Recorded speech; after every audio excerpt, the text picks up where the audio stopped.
we will have more resources coming to the United States. We'll have more opportunity to the American to invest abroad. We will have more space in the world to team up with the United States. So besides that they have Israel in the Middle East, they consider it part of the states, they will have now African. And don't forget that they started with Ethiopia a couple of years ago, talking about the dam that they're planning to build. Since Egypt really starting to send some of the public to negotiate the idea of the Ethiopian to hold up. Because of the old system, we did not really care about Africa. And again, there is jewels that we did not discover yet in Africa. I believe that the former regime did neglect for a long time the African And I'll give you a very simple example. When King Farouk left, his title was the King of Sudan and Egypt. And this was very important. When Nasser gave up Sudan, or Muhammad Naguib, doesn't matter who, one of the leaders of Egypt, this is one of the largest and biggest mistake we ever did. Now, it doesn't matter if Sudan rich or poor. Sudan is one of the main resources that we needed in our economy for the past history and for the coming future. So Sudan, really, with the sources they have of the cows, of the meat, of the River Nile, of the land, of the growing vegetables that we did not use yet, of the tummy, the mud of the Nile from the flooding, we did not use the power of the income of the agriculture that coming from Sudan. If you look at United States, who did they team up with? One of the poorest country in the world, Mexico, because they are neighbors. So we cannot really change the geography. We can change the economy, but geography, it forces us. So United States team up with Mexico. This is give us indication that time has come that Egypt should team up with Sudan, no matter what. You see China is trying to have interest now in Sudan. America has interest in Sudan. Israel has interest in Ethiopia. So now we have this, we had this in our hand to team up with. We had the Sudanese can come to Egypt with their ID, with no passport. Same thing for the Egyptian. And we did not use the proper tools to really use the investment over there, or to use the power over there, or to use the jewels of Sudan. So how can we use incentives now to attract the investors, to attract the Africans, all of the Africans and especially the Sudanese, to come and invest and exchange our First of all, we don't need expertise. We don't need money as an investment. We need manpower. We need location. So time has come to understand first investment we need in Egypt and in Sudan is food. We have to feed our people from our own resources, not from sources coming from outside. So if we really start to grow two things I'm asking for. Wheat and cotton. We used to have the best cotton in the world. Egyptian cotton is the most important and most expensive cotton and quality all over the world. In Japan, in the United States, in Europe, Egyptian cotton. So we had to come back. Now, we have to face the facts. Many of the agricultural land we used to have became construction land. And this is unfortunately, it's a huge mistake that we have done. So time has come to find virgin pieces of land that we start to grow quantity and quality before quantity of cotton and wheat. Wheat to feed the people. We cannot depend on importing wheat lifetime. It's temporary. Now, time has come after this. Sir, do you believe that we can use the agricultural land in Sudan also to grow our wheat and cotton and other Sudan crops? is opening the arm for the first door neighbor, which is us. It's also a win-win situation here. Exactly. Sudan has the River Nile before it comes to us. Sudan have enough water. Sudan has enough land. Sudan doesn't have enough money. Sudan does not have the know-how. Now, time has come that after the revolution we had in January 25, that Egyptian and Sudanese to team up and scream to the world. When I say scream, I don't mean we need money. We need know-how. We need equipment. We need agriculture. We need countries to join venture to teach us. Teach us for a while, for a year, for 2, for 5, how to grow our own wheat, how to grow our own cotton. Foreign experts now, when we learn how to drive the car proper, we don't need a driver anymore. But right now, time has come, and again, all the donations are available today after this peaceful revolution that we had, after this experience that all leaders of the world are using it to show the people that the Egyptian did an excellent job. So time has come to tell them, listen, now we need countries, we need leaders in the countries to come and teach us how can we grow wheat. Now, if wheat is not available all year long, we can subsidize it by corn, by sha'ir, by different variety of having bread. So that's number one. Number two, cotton is so important, we can use it and export in order to have foreign currency to replace other equipment that we might not have. If we are an agricultural country like we used to be in Farouk's time, there's nothing wrong with this. We don't have to be industrial country. We can be very successful agricultural country with the River Nile. We can be very successful touristic country. We can be very successful as a cruise around the world. We can be very successful as a ports. We have the Suez Canal, and we have Ain Sokhna, we have Port Said, we have all of this. So we have really the tools, all what we need from the government. Right now, government. I don't want to hear the word that we are transferring government. We are in between. We are tasyir. It's not really working government. We have to take a decision. But sir, the current government did actually take many steps towards Africa.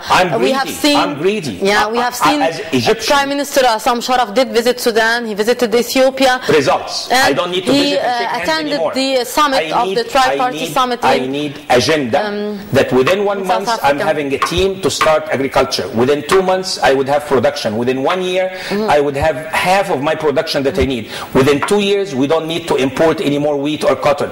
Within 3 years we need to export the top quality of our cotton.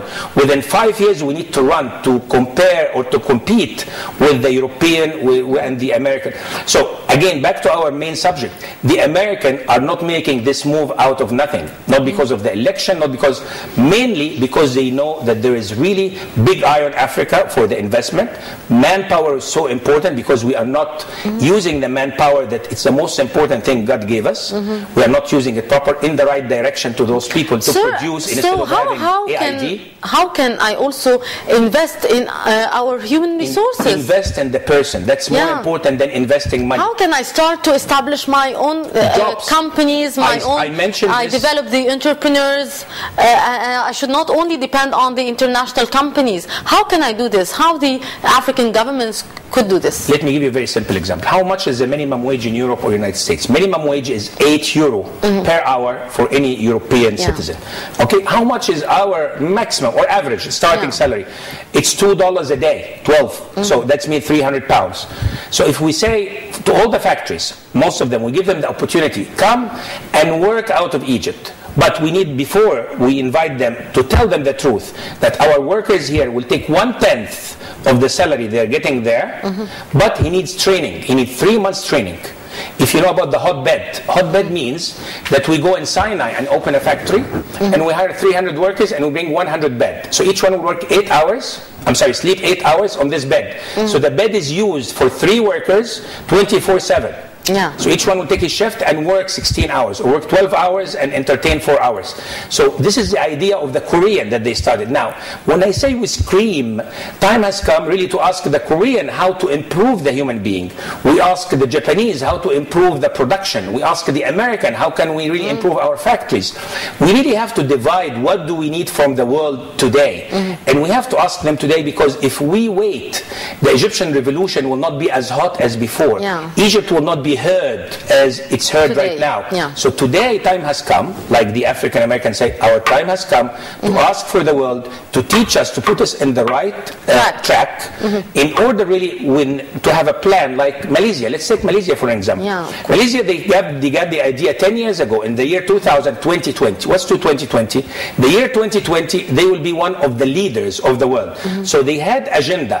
Prescription. And they were following these agenda, and they are succeeding. Every year they say we accomplished 5 points from our agenda, there is 25 left. We accomplished 20, there is 10 left. We accomplished 25, there is 5 left. So year by year, months by months, when you go to the restaurant, the bar, you will find in everywhere, 2020 will reach our goal, we finish this, we accomplish. So we need to do an agenda. We need the government. We need to have a goal, a specific goal, We don't need to blame government anymore. We don't need to blame leaders anymore. No matter the leaders good or bad will not help the 85 million.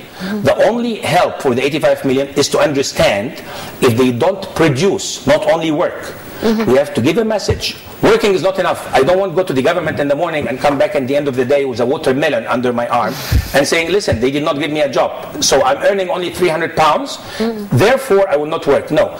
Every Egyptian has to get the understanding, if he really works, produce, and fulfill his need into the country as a soldier, at the end of the day, at the end of the month, at the end of the year, he and his kids and his family and his neighbors will gain the results. But not to wait for the government to bring a donation and expect the money abroad that was stolen will come tomorrow and will be divided on the 85 million and each one will be a millionaire. It will not happen. People has to realize this, and we need a campaign. We need a million people to go and say, listen, don't wait for the birds on the tree, for the money that's been out of the country, because it might not come, and if it came, it's not enough. If we work this past 6 months, and I'm saying $2 per person per day, we could have out of the 85 million, $170 million a day for the past 6 months. Believe me, this is much more money than the money we thought it's out of the country. So time has come not to cry about the spilled milk. Time has come to understand the future and the career of Egypt. Time has come, as I mentioned, to scream to the world, to tell them we need the know-how. We don't need your money. We need your investment physically to teach us, to direct us, to put us on the right track, and to buy, buy our product that suits you. Not only our product that doesn't suit you and stay on the shelves. Of course. They wouldn't do this. Well, we do. We have plenty of products really unused, and when it comes to us, we can do this, but they will never do this. Well, we need to do a joint venture. We need really joint venture. It's a win-win. They will hire, again, I always give an example of the land of Toshka. We don't need really to pull the land of the investor. We need to tell, okay, investor, you will have 100,000 acre in one condition. In each acre you hire 10 people. That's 1 million jobs. That's 1 million family will eat. And within 5 years you give me a production. You will export half of it at least and get foreign currency to regain back your investment, pay taxes, and half of the production goes to the Egyptian. And we see what production do we need. Now we need to discuss also, is Toshka is a good product for Egypt or not? For 10 years we keep hearing, for 20 years, yes, it's good, people say it's not. Not much was done actually in Toshka. It doesn't matter. We need to know really, if it is good, let's go all of us and invest over there. When I say invest, again, it's not money, it's manpower. It's to invite countries to do this, to invite Saudi Arabia, to invite Gulf, to invite Japan, to invite America, to invite China, to invite Korea. And we have small towns, we have a competition, we have plenty of land. We live only on 6% of the size of Egypt. So time has come to develop this 94, not overnight, 94% of Egypt. It might take 10 years. So let's start the agenda today. Every year develop 5% of the size of the 94. Within 10 years, we can have a great career, we can have a great country. But again, we cannot wait after 10 years and say, we didn't do it. We were discussing it. Let's sign it. So today has come. We have to learn from our mistakes. We have to learn from the old regime mistakes and not to repeat it. We have to fix it ourselves and the people. When I say people, it doesn't mean, again, government. It means non-profit organization, media, ambassadors, Egyptian who lives abroad. All segments of the society. Everybody. So we need a campaign to tell all the Egyptian in and out of Egypt. Time has come to team up. Time has come to produce, to have new Egypt that has production to feed the people inside, to export, to have a great name for Egypt. We used to have, the ex-president used to say, would like to have the sign made in Egypt. Believe me, 90% of our product made in Egypt are not used when they hear the word made in Egypt because the finishing was not as good. Inspection, when you buy any... We have to improve the quality. Exactly. When you import anything from the United States or from Europe, you'll find inside the pocket, in jacket or suit or anything, inspector number 5. So we need someone to inspect our product from us, not from the foreign. If it is good quality, yes, it could be a good ambassador for Egypt. We have to have a competitive product. We have to know what is the world reached, and then we do better. Not really to follow, not to start from 0 point. We have to always do the best because we deserve the best. Sir, here the United States criticized China over robbing the African countries of resources. On the other hand, it is expanding investment in the African resources sector and importing more oil from Africa. How do you see this, and why the US is having this controversy and competitiveness towards the Chinese interest in Africa? If today we are both hungry and we have a beautiful buffet next door to us, and I'm ignoring the buffet and you went to this buffet before me, what would I say? Give me my chance to go to this buffet like you. I'm America. So this is exactly. Africa has been ignored for years. China, when they started to lead the world in the economy, they started to think of a new opportunity. They jumped into Africa. United States, they were late. So now they're saying, okay, China, you're going to Africa? I have the right. I'm the African American. Now we're starting to recognize that's our turn to go as an American and invest over there and to get the power over there and to use the African over there. But really, China was much before the United States. China always looking for new opportunity. China knew the sources and the richness of Africa. China